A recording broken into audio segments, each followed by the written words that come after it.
Montana Territory, October 1878.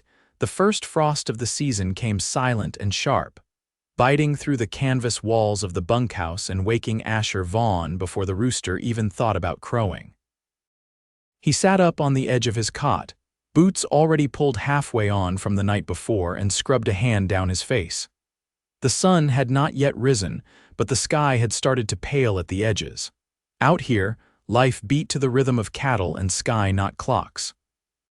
He tugged his coat from the peg and stepped outside into the cold morning. The land stretched wide and empty under a wash of gray. His ranch sat 10 miles from the nearest town of Grayridge, tucked against a line of pine near the Bitterroot Range. It was quiet land, good land, and Asher had earned every acre of it with hard work and calloused hands. He passed the corral, then paused. The barn door creaked slightly open, but he knew he had latched it tight the night before. His boots crunched over frost as he went to check. The moment he stepped inside, he stopped cold.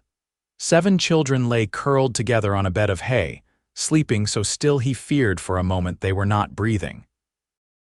A woman barefoot, blood dried on her pant leg, hair tangled and face pale, sat propped against the far wall, her eyes closed, chest rising unevenly. His heart thudded hard once, then again.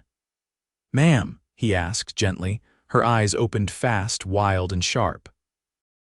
She tried to get her feet under her, but her leg buckled and she ended up in a heap on the ground. 2 of the children stirred, frightened. "Do not touch us," she rasped, voice raw. "I will not," Asher said, raising his hands. "You are safe now. This is my land. You are in my shed." "I just want to help." The woman stared at him, her hand reaching behind her protectively. She looked like she had not slept in days. One of the children, a girl no older than 10, crawled closer to her and clung to her sleeve. Asher's eyes moved over the group. None had shoes. A few had coats. All looked like they had not eaten properly in days. "What is your name?" he asked softly. She hesitated, then said, Clara Whitlow." "I am Asher Vaughn. I live here. This is my ranch." Clara's eyes flicked to the doorway, calculating. "I am not going to turn you out," he said. "But you have to let me help. You are hurt." She nodded once, slow and wary. "I fell 2 days ago, tore something in my leg. I have not been able to walk right since." "How far have you come?" "From the Idaho line," she said. "We walked for weeks." He looked again at the children. One of the boys was shivering under a thin blanket. A little girl sat up and rubbed her eyes. She could not have been older than 3. "Are all of them yours?" "No, some are my siblings, some are not." Asher crouched by the doorway, keeping distance. "And where are their parents?" She stared at the dirt floor. "Gone," he nodded slowly, his breath fogged in the cold air. "You will not call the law?" she asked. "No," he said, "but you cannot stay out here in the cold. I have a warm house, a stove, food. You all need both." She hesitated again. But her hands shook. Her leg was useless, and the children were waking up hungry and scared. "I will carry you," Asher said, "and we will bring the children in, just for now, until you are better. Then we will figure it out." A long silence passed. Then finally Clara nodded. It took 3 trips. He carried her first, careful not to jar her leg. Her body was light, too light, and she did not speak as he took her through the frost to the main house and settled her on the sofa near the fire. The children were easier once they saw the warmth. They clung to each other, too quiet for their ages. He fed them a quick meal: bread, dried apples, and stew reheated from last night, and let them sit close to the stove while he boiled water to clean Clara's wound. She did not flinch when he peeled back the torn fabric of her trousers or when he wiped the dried blood away.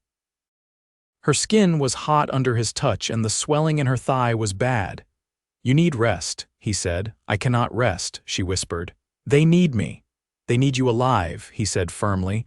"You will not help them dead." Her eyes met his. There was nothing soft in them, but there was something honest, something strong. The days that followed passed in quiet motion. Clara stayed on the couch, leg wrapped tight, and watched every move he made. He fed them, washed the children's clothes, found old boots and coats in the attic. He made space because they needed it. The town noticed fast. By the end of the week, a woman named Mabel from the general store came out to the ranch under the pretense of delivering flour. She left with narrowing eyes and questions she did not ask. "Why do they care?" Clara asked that night, her voice low as the children slept in pallets on the floor. "Because I do not do things like this," he said. "I have always kept to myself. And now you are feeding 8 extra mouths." He met her eyes. "I could not leave you in that shed." Her gaze softened just a little. "Why were you in Montana?" he asked. "I was trying to get away from someone," she said. "From something. I had to protect them." Asher nodded once. "You did?" Clara looked at him then, really looked like she was seeing more than just the man who brought food and firewood. She watched his hands, rough but careful, and how he tucked the children in every night without a word. He had not meant to care. But every time she winced and tried to hide it, something pulled at his chest. Every time one of the kids reached for his hand. It stayed. And one night, as the fire burned low and the house grew quiet, Clara whispered, "Thank you," so softly he almost missed it.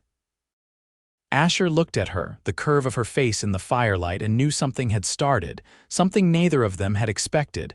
But it was real. The wind dropped low that morning, curling around the eaves like a whisper. Asher stood at the stove stirring oats, the wood crackling behind him. The house held a hush, the kind that settled only when all the children were still asleep. Clara lay bundled on the settee, her leg elevated with folded quilts. She watched him, eyes steady, though her body remained drawn with pain. "You got a quiet way about you," she said, voice barely above the soft scrape of spoon against pot. He didn't look up. "Noise don't get much done." Clara's gaze lingered on his shoulders, the way he moved with purpose but never rush. "You have people?" she asked. "No," he said. "Had a brother once. He died in the war," she nodded, eyes falling to the fire's edge. "I had a husband. Illness took him before our 2nd year. He poured the oats into bowls, careful not to spill." "Where'd you learn to care for 7 little ones?" "I didn't," she said. "I just kept going. Every child that lost someone I couldn't leave behind. It wasn't a plan." Asher set the first bowl on the table, then another. "You don't strike me as someone who plans much," he said. "You strike me as someone who survives." Clara's mouth twitched, not quite humor. "I used to think surviving was enough, but it doesn't quiet anything come nightfall." The children rose one by one, rubbing sleep from their faces as they found their places at the table. Asher watched them eat, their shoulders no longer drawn up so tight. He noticed the oldest boy, Thomas, watching over the younger ones with the kind of weight a child shouldn't carry. Later, while the children helped gather kindling along the tree line, Clara sat propped up near the window, sewing a torn sleeve with fingers still swollen at the knuckles. "You always live alone?" she asked without looking up. "Since I bought the land," he answered. "Did a few years on cattle drives, saved enough to stake this place." She squinted toward the ridge. "It's good land." "You built it up yourself?" "Every beam." There was a pause, broken only by the snap of thread between her teeth. "You know they'll keep talking in town," she said. "I know. You care." He leaned against the frame near the door. "I care about what I can see, what I can touch. The rest don't weigh much." Clara's fingers stilled on the cloth. "You don't know them, they'll think I'm something I'm not." "I don't take to gossip," he said. "Never had use for it." She met his eyes then, something unreadable behind hers. "You're not like most men." "I don't try to be." The children returned with twigs bundled in their arms, cheeks red from the cold. Asher took the wood and set it near the hearth. The smallest boy reached up to touch the brim of Asher's hat before darting back behind Clara's skirts. She steadied him with a hand, her eyes still on Asher. That night, after the dishes were done and the children tucked beneath quilts, Clara pulled the blanket closer around her shoulders. He sat across from her, sharpening a blade slow and careful. "You're letting us stay longer than I expected," she said. "You thought I'd send you out. I thought you'd do what most would, give food, maybe a ride to town, but not this." He set the knife down and met her eyes across the dim room. "You're not a burden, you're a person. And you needed a place." She studied him for a long moment, then looked toward the dark window. "It's been a long time since I've been treated like I matter." You do.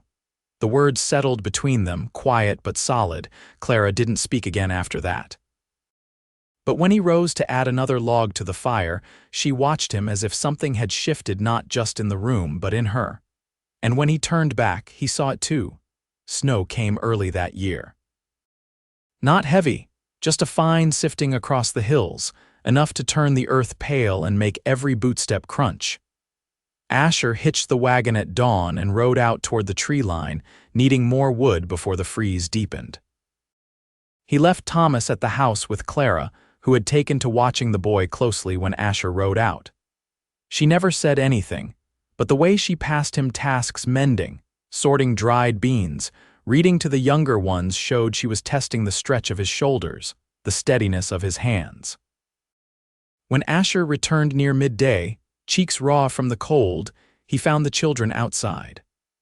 Clara had them gathering pine cones in a slow line across the yard, the kind of chore that kept small hands busy and hearts calm. She sat on the porch wrapped in a shawl, her injured leg propped on a stool, a tin pail beside her already half filled with the fragrant brown cones.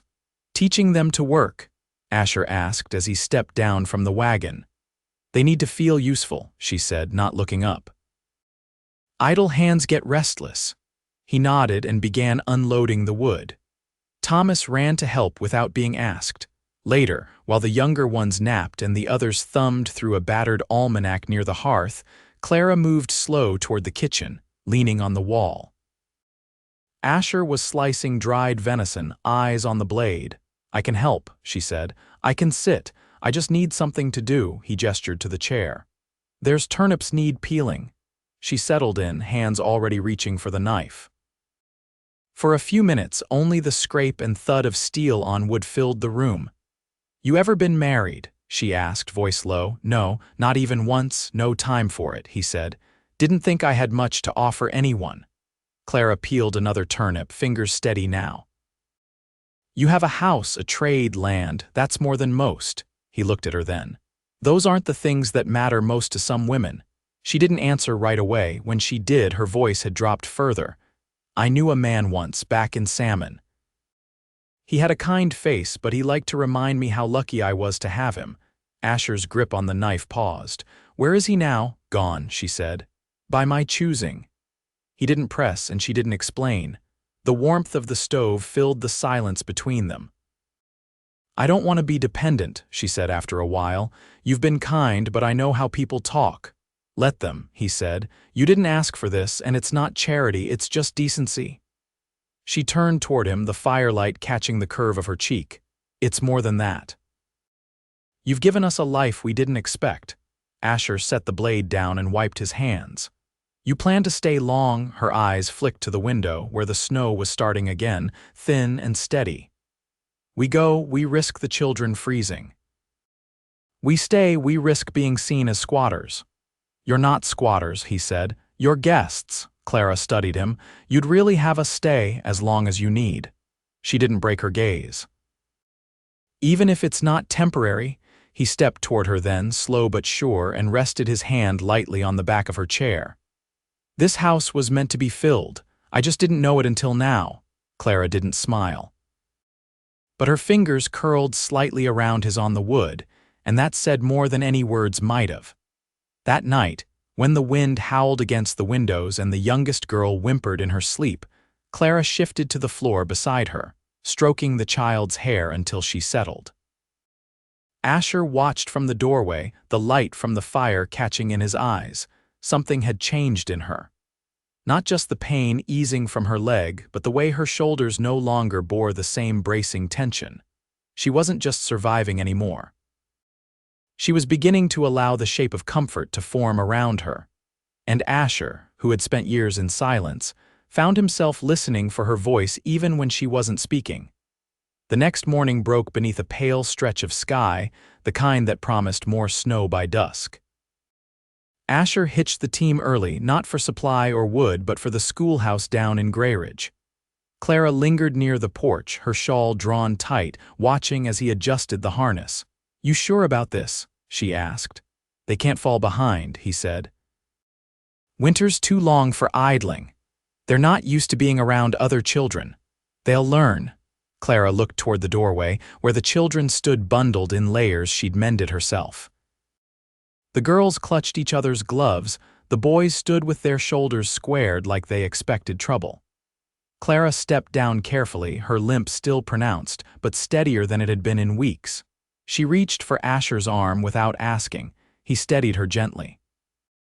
"I'll ride along," she said, "just to see them through the door." He hesitated only a moment. "All right." She sat beside him on the buckboard, hands folded tight in her lap, breath clouding in the air. They passed the frozen creek and the Miller place, where smoke curled from the chimney but no one waved. Clara didn't look at the houses. She kept her gaze fixed ahead, jaw set. "You ever think about leaving here?" she asked quietly. "I did once," he said. "Thought about Texas. But I kept finding reasons to stay." "Like what?" He glanced at her. "The quiet, the space, the way it doesn't ask more than you're willing to give," she nodded, turning that over in her mind.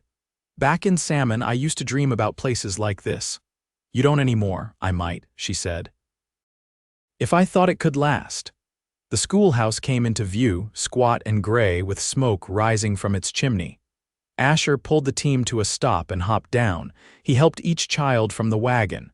Clara stepped down last, her hand still on his sleeve even after her feet touched the ground. Inside, the teacher, Miss Adeline Rowe, looked up from her desk with a tight smile. Her gaze flicked from the children to Clara, then to Asher. "New pupils?" she asked. "For now," Clara said, her tone even. Adeline nodded once. "We'll find room." Clara didn't linger. She turned and walked back out into the cold, Asher following. "You didn't want to explain?" he asked once they were back in the wagon. "They'll draw their own conclusions," Clara said. "Better they do it without my help." Back at the ranch, Clara moved slower than usual, her body stiff from the ride. Asher brought in chopped kindling without being asked. She watched him from the kitchen doorway. "You ever think about what comes next?" she asked. "I think about spring," he said. "The calves, the thaw, I mean, with us." He set the wood down, wiped his hands on his trousers. "I think about it," he said, "but I don't want to push." "You're not," she said. I don't know how to build something steady. I've only ever known how to run." "You're not running now." "No," she said, almost to herself. "I guess I'm not." That afternoon, she baked for the first time since arriving. Her limp slowed her, but she moved with quiet purpose, hands dusted in flour, jaw set in concentration. Asher sat nearby, mending tack, his eyes lifting now and then to watch her.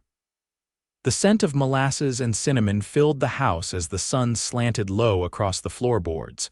When the children returned, red-cheeked and full of stories, Clara listened with intent. She didn't smile, but her eyes softened as the youngest girl pulled a wrinkled paper from her pocket, a crooked drawing of a house with too many windows and a sun that filled half the sky. "She said it's ours," the girl whispered. Clara folded the paper slowly and tucked it into the pocket of her skirt. That night, after the children had gone to sleep, Clara stood near the fire, her shawl hung loose around her shoulders. Asher leaned against the table, arms crossed. "I don't know how to say this right," she said. "But I've never known a man who made space for me without wanting to own me." "I don't want to own you," he said. "I want to know you if you'll let me." She looked at him across the room, the firelight warming her face, and nodded once, slow. I'm ready to stop running," she said. Asher stepped forward, took her hand in his. Her fingers fit against his palm like they'd always belonged there. Neither of them said another word. They didn't need to. Outside, the wind rose low and steady, but inside, the house held warm. The last of winter broke across the hills with a slow thaw. The snow softened, turned to slush beneath the trees, and the wind lost its bite in favor of something gentler, carrying the scent of wet pine and thawed earth. Asher repaired the pasture fence in the mornings, boots sinking into the half-frozen ground, while Thomas helped him dig out the rocks that shifted with the melt. The boy asked fewer questions these days, worked with a quiet steadiness that reminded Asher of himself at that age, though no one had offered him guidance back then. Clara stood on the porch most afternoons now, her leg healed enough to bear weight with the help of a cane Asher had carved from a crooked length of ash. She didn't use it much within the house anymore, but she kept it close when she walked out to the barn or down to the creek with the girls. Her posture had changed, shoulders no longer held tight, chin lifted just enough to meet the sky without fear. One evening, while the children finished their supper, Clara sat beside Asher near the hearth, a piece of muslin in her lap and a needle between her fingers. Her stitches were even, quick. "I've been thinking," she said, eyes on the cloth. "About what comes next." Asher leaned back in his chair, arms crossed loosely. "What kind of thinking?" "The kind that weighs staying against leaving." He didn't move, didn't speak, just waited. "I could take the children to Helena," she said. "There's a Catholic mission there that might take us in. They'd have schooling, food, a roof. You want to go?" She looked up then. "No," the fire cracked between them. "But I don't want to keep taking from you," she said. "You're not." "Asher, I mean it," he said. "You've made this place more than it was. The children too. It's not a burden, it's a life." Her throat moved as she swallowed. "I don't want to be beholden." "You're not beholden," he said. "You belong." Her fingers tightened slightly on the muslin. "I haven't belonged anywhere since I was 15. "You do now," he said. "If you want to." She set the cloth aside, folded her hands in her lap. "I want to, but I need to stand on my own feet too." "I won't stop you from doing that," he said. "I'll stand beside you." "That's all." She looked at him for a long moment, then reached for his hand without hesitation. "Then let's build something, together." They married in the clearing behind the barn, where the pine trees opened to sky and the soil was soft enough for wildflowers to push through. It was late April by then. Clara wore a dove-colored dress she'd sewn herself, simple and clean, with a row of small buttons down the front. The children stood in a half-circle, solemn and proud, their Sunday clothes pressed and their hands freshly scrubbed. Reverend Lyle from Grayridge read the vows. He didn't ask questions and didn't remark on the past, just watched them with clear eyes and a quiet nod when Clara said yes without pause, and Asher answered with the same. Afterward, the children ran among the trees, laughing in bursts that echoed off the trunks. Clara and Asher stood off to the side, hands linked, watching them. "They're not afraid anymore," she said. "No," he agreed. "Neither are you." She turned to him, her face lit from within. "That's because of you." He shook his head. "It's because of us." That evening they shared supper at the long table, roast chicken, beans, and a pie Clara had baked with the last of the canned cherries. The house felt full in a way that had nothing to do with sound. After the children went to bed, Clara stood at the window, staring out at the dark hills. "I used to think love was something you had to earn," she said softly. "Something you had to prove you were good enough for." Asher stepped behind her, slid his arms around her waist. "You don't have to prove anything," he said. "Not to me." She leaned into him, her body warm against his. "All I want is to make this a home, a place where no one has to run." "You already have," he said. "We both have." She turned in his arms, looked up at him, and kissed him slow and sure. It wasn't rushed or stolen. It was honest and deep, with the weight of everything they'd endured and the quiet joy of what they'd found. Spring came in full, and with it, new routines. Clara taught the younger children their letters in the mornings, using a slate and chalk Asher brought back from town. She planted herbs along the back wall of the house, mint and thyme, and a few sprouts of sage. Asher mended fence rails and trained Thomas to handle the team with confidence. The other boys helped with feeding and learned to patch harness leather. The girls learned to sew, to bake, to carry themselves without fear. They built a life not from what had been lost, but from what they chose to keep. In the evenings, after the chores were done and the lamps lit, Asher read aloud from a worn book of ballads, his voice low as Clara leaned against his shoulder. Sometimes the children drifted off where they sat. Sometimes they stayed awake, eyes bright, listening. The land didn't change, but they had. And what they'd made would hold. Years later, folks in Grayridge would speak of the Vaughn place as a home that never turned anyone away. A place where bread was always baking, where children grew with strong hands and even stronger hearts. And at the center of it all, a woman with gray threaded through dark hair and a man who loved her quiet and true. They had no need to look back. Everything they needed was here together, always.